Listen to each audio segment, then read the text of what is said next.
ঢেপসি বুকি। সরে, নতুন বউ কোথায়? বাচ্চা কাচ্চা কবে নিবা? না মানে এখন? না না, কোনো তাড়াহুড়া নাই বাবা, একদম তাড়াহুড়া নাই। তুমি কাল পরশু করে নাও না। তোমার জন্য তো কিছুই নিয়ে আসতে পারিনি, আশীর্বাদ এনেছি। যা মোটা, বরে তো বাস্ট করে যাবে।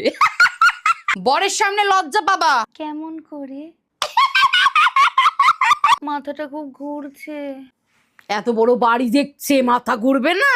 থাকতো তো গর্তের মধ্যে। আরে বাড়িতে কাজ কাম করলে শরীর থাকে নাকি? আমাদের দেখো তো, শরীর আছে, পুরো স্লিম বডি দেখো। এটা কি মায়ের দেওয়া সোনা?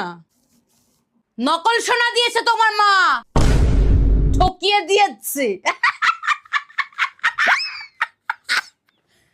আমাকে দিয়ে দাও শাড়িটা দেখি, ভালো না?